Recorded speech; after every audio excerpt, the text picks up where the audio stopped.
Kadapa to Tirupati ఈ రహదారిలో ఎన్నో మలుపులు ఇంకెన్నో ప్రమాదాలు. అడుక్కో గుంత, గజానికో గండం. ఏ మలుపు దగ్గర ఏ ప్రమాదం జరుగుతుందన్న భయం.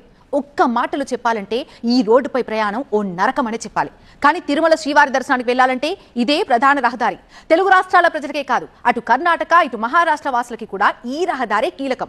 అలాంటి డేంజర్ మలుపుల రోడ్డుకి ఇప్పుడు మహర్దశ పట్టింది. ప్రపంచ ప్రఖ్యాతిగాంచిన తిరుమల తిరుపతి దేవస్థానానికి ప్రశాంతంగా వెళ్లటానికి మార్గం క్లియర్ అయింది. ఈ రూట్ లో గ్రీన్ ఫీల్డ్ హైవేకి కేంద్రం ఆమోదం తెలిపింది. కంప్లీట్ డీటెయిల్స్ తెలుసుకోవాలంటే ఈ స్టోరీ చూడాల్సిందే. కడప టు రేణిగుంట మొత్తం 122 కిలోమీటర్లు. సాధారణంగా అయితే 2-3 గంటలు వెళ్లిపోవచ్చు, కానీ 4-5 గంటల పైగానే పడుతోంది. దీనికి కారణం ఈ రోడ్డులో ఉండే మలుపులు, గుంతలు, పైగా సింగిల్ రోడ్, ఎదురెదురుగా ట్రాఫిక్, పదే మలుపులు ఉండడంతో ఎప్పుడు ఏ ప్రమాదం జరుగుతుందో తెలియని పరిస్థితి. ఈ రోడ్డుపై ప్రయాణించాలంటే ప్రాణాలు అరచేతిలో పెట్టుకుని వెళ్లాల్సిందే. ఇంత దారుణంగా ఉండే రహదారి ఇప్పుడు గ్రీన్ ఫీల్డ్ హైవేగా మారబోతోంది.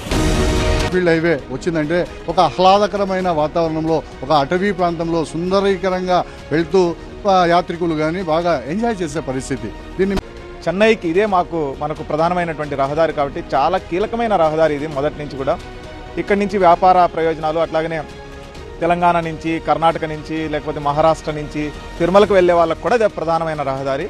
గత 4 సంవత్సరాలుగా ఈ రహదారిలో పైన వాళ్ళు నరకం చూస్తూ ఉన్నారు.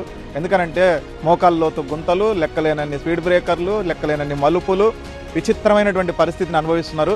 అట్లాంటి రహదారిని గ్రీన్ ఫీల్డ్ హైవేగా మార్చాలని ప్రభుత్వం నిర్ణయించింది. ఇప్పుడు పనులు ప్రారంభమైనాయి.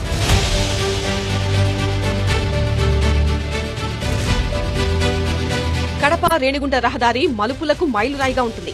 కడప నుంచి రేణిగుంట వరకు దాదాపు 60 మలుపులుంటాయి. పైగా ఇవన్నీ యమ డేంజర్ మలుపులే. ఈ రహదారిపై సిగ్నల్ ఇండికేటర్స్ గానీ, ప్రమాదాలను సూచించే బోర్డులు కూడా ఉండవంటే ఎంత దారుణంగా రోడ్డు ఉంటుందో ఊహించుకోవచ్చు. ఇక రాత్రిపూటైతే పరిస్థితి మరీ భయానకంగా ఉంటుంది. దట్టమైన అటవీ ప్రాంతం కావడంతో రోడ్డుపై వాహనాల వెలుగులు తప్ప ఒక్క చిన్న లైట్ కూడా కనిపించదు. పొరపాటున ఏ ప్రమాదమైనా జరిగితే ఇక అంతే సంగతులు. ఎట్టి పరిస్థితుల్లో గ్రీన్ ఫీల్డ్ హైవేకి సంబంధించి ఈ రోడ్డుని త్వరితగతిన పూర్తి చేయాల్సిన అవసరం అయితే ఉంది.